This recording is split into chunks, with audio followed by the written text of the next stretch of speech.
साथियों नमस्कार, स्वागत है आपका आपके अपने यूट्यूब चैनल अंकित अनऑफिशियल में।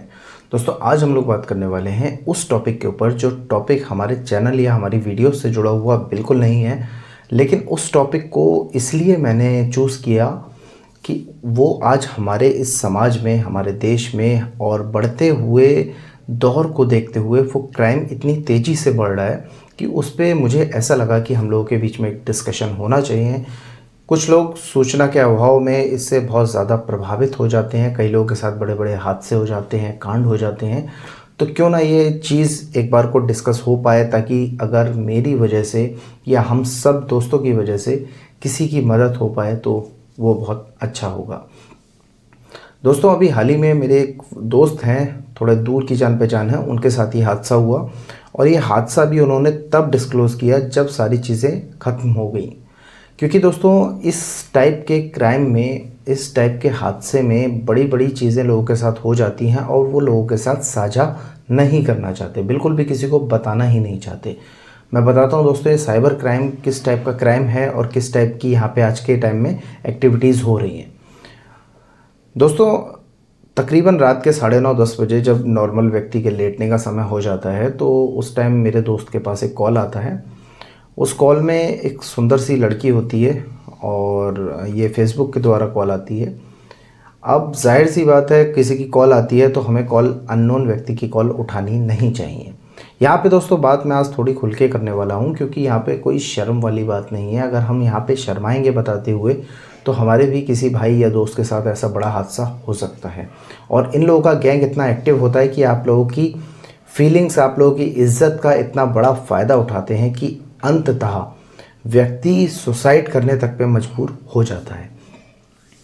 तो दोस्तों उसके पास कॉल आती है रात के 9:30-10 बजे के आसपास और वीडियो कॉल आती है। जब वो वीडियो कॉल अटेंड करता है, अटेंड करने के बाद सडनली वहाँ पे एक लड़की दिखाई देती है और लड़की बोलती है, बात करती है, हालचाल लेती है। ऐसा लगेगा आपको कि वो आपके क्लोज़ फ्रेंड्स हो सकते हैं या फिर आपके कोई नोन हो सकते हैं या आपके कोई कलीग्स हो सकते हैं। आपको इस टाइप से बात की जाती है।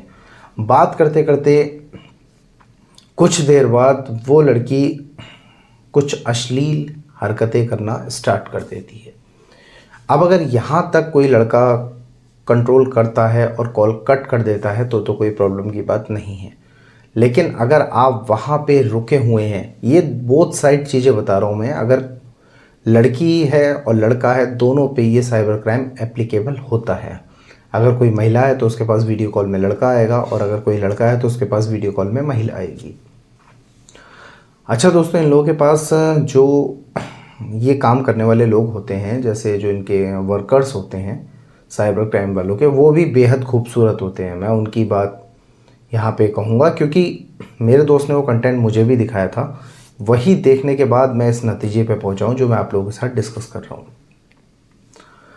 तो उसके बाद वो कुछ अश्लील हरकतें स्टार्ट कर देती है। अश्लील हरकतें करने के बाद फिर अंततः वो अपने जो भी वस्त्र होते हैं वो सब हटा दिए जाते हैं और सामने आपके एक लड़की इस रूप में खड़ी है।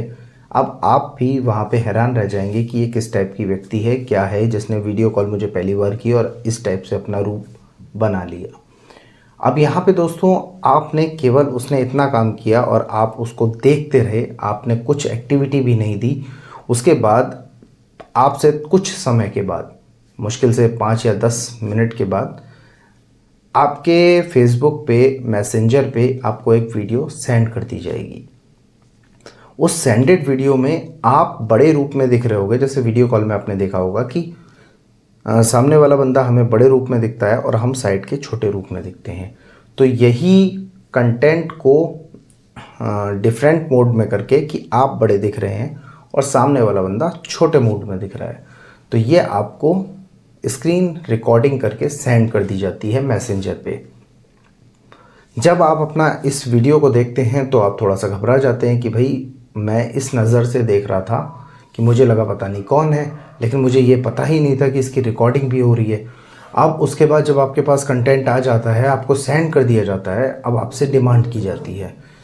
यहाँ पे दोस्तों डिमांड के रूप में आपसे कहा जाता है कि मुझे 10 लाख रुपए सेंड कर दीजिए, वरना ये वीडियो इंटरनेट पे वायरल हो रही है। अब दोस्तों इस सिचुएशन में एक मध्यम वर्गीय परिवार का व्यक्ति जो कि सबसे ज़्यादा अपनी इज्जत के लिए समाज में जीता है, उसके साथ अगर ऐसी कोई हरकत हो जाती है तो वो ना तो किसी को बताने के लायक रहता है, ना अपने परिवार में किसी के साथ शेयर कर सकता है, और खुद में ही घुटना उसके पास लास्ट ऑप्शन रह जाता है। इन सब दिक्कतों में अब वो क्या करे? कई सारे केस इस सिचुएशन में सुसाइड के हमारे सामने आए हैं, और अगर ये केस महिला की जगह पुरुष के साथ होता है, पुरुष के जगह पे महिला के साथ होता है, तो वहाँ पे लेडीज़ों ने कई सुसाइड किए हैं।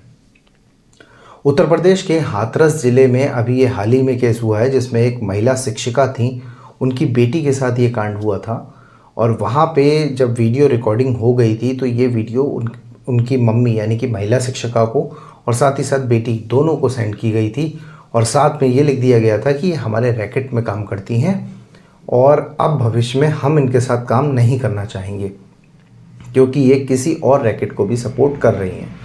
तो यहाँ पे जब महिला शिक्षिका यानी कि उस लड़की की माँ को ये बात पता लगती है और ये ऐसा वीडियो देखती हैं वो, तो वो केवल और केवल एक ही रास्ता चुनती हैं, और वो रास्ता होता है सुसाइड का। तो दोस्तों, हम गलत नहीं होने के बावजूद साइबर क्राइम में इतने गलत साबित हो सकते हैं, तो इस सिचुएशन में हमें सचेत रहने की बहुत ज़्यादा आवश्यकता है।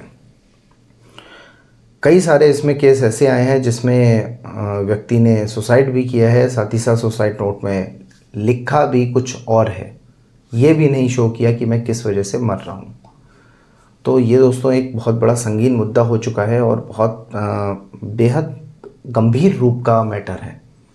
इस पे वीडियो बनाने का मेरा तात्पर्य यही था कि हम लोग इस टाइप की चीज़ को डिस्कस नहीं कर पाते, क्योंकि आज भी हमारे समाज में क्षीण मानसिकता के लोग हैं जिनके साथ ये डिस्कस करना बहुत ज़्यादा कठिन हो जाता है और हम लोग गलत रास्ता चुन लेते हैं।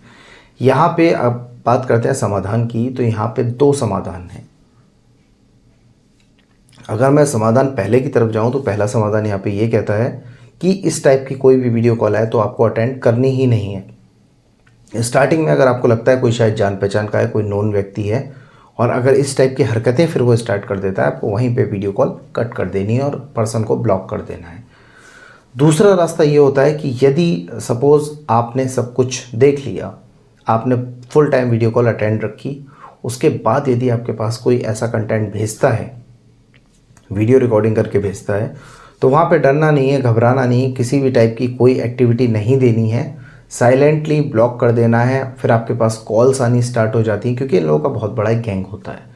फिर आपके पास कॉल्स आएंगी, कोई कहेगा मैं यहाँ के आईपीएस बोल रहा हूँ, आपकी वीडियो रिकॉर्ड हो गई है, कोई कहेगा मैं यहाँ का मजिस्ट्रेट बोल रहा हूँ। इस टाइप से आपके पास बहुत सारी कॉल्स आनी स्टार्ट हो जाएंगी, तो आपको कोई भी कॉल अटेंड नहीं करनी है, क्योंकि दोस्तों इन लोगों का काम होता है ये आप पे मानसिक दबाव बनाते हैं। दबाव बनाने के बाद फिर आप लोगों को धीरे धीरे अपने जाल में फंसाया जाता है। जाल में फंसाने के बाद फिर जब आप अपने आप को वीक फील करने लगते हैं, तो वही इनकी पॉजिटिविटी होती है और वहीं से इनका काम स्टार्ट हो जाता है। आप एक बड़ा अमाउंट इनको बिना सोचे समझे देने की कोशिश करते हैं।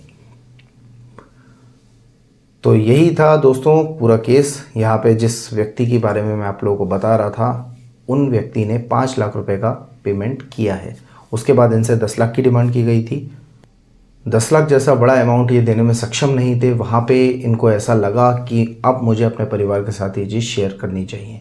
इन्होंने सही रास्ता चुना और परिवार के साथ सबको शेयर की ये चीज़ कि हाँ, मुझसे मिस्टेक हुई है, लेकिन अब मेरे सामने मेरे दिमाग में सुसाइड के रास्ते आ रहे हैं और मैंने सोचा कि आप लोगों के साथ डिस्कस करना चाहिए। तो फिर परिवार वालों ने उस व्यक्ति को पूरा सपोर्ट किया, और उसके बाद उस व्यक्ति ने जब उन ही साइबर क्राइम वाले लोगों से बदतमीजी से बात स्टार्ट की कि अगर आप लोगों को अपलोड करनी है तो आप लोग अपलोड कर दीजिए, मैं हर तरीके से राजी हूँ, मेरा परिवार मेरे साथ है, तो उस सिचुएशन में साइबर क्राइम वाले सब गायब हो गए, क्योंकि उनका दबाव जो उन्हें बनाना था वो प्रॉपर दबाव नहीं बना पा रहे थे। व्यक्ति अब फैमिली की सपोर्ट में था, तो यहाँ पे वो लोग बिल्कुल हट गए वहाँ से, और फिर उस व्यक्ति को महसूस हुआ कि मैंने 5 लाख रुपए भी गलत पेमेंट कर दिया। काश ये बात मैं पहले अपने घर वालों के साथ डिस्कस करता तो आज मैं सेफ जोन में होता।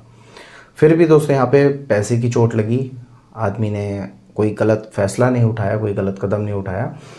इसलिए आप लोग अब इस वीडियो के बिहाफ पे जो मैंने आप लोगों को मैसेज देना चाहा उसको समझिएगा और किसी भी टाइप की आपके साथ एक्टिविटी होती है तो सबसे पहले अपनी फैमिली को अवेयर करिएगा और ध्यान रखना है हमें कि हमें कोई भी अपना ऐसा लूज़ पॉइंट नहीं देना है जहाँ से हम लोग किसी गलत रास्ते पे पहुँच जाएं। तो आज के लिए इतना ही। नमस्कार।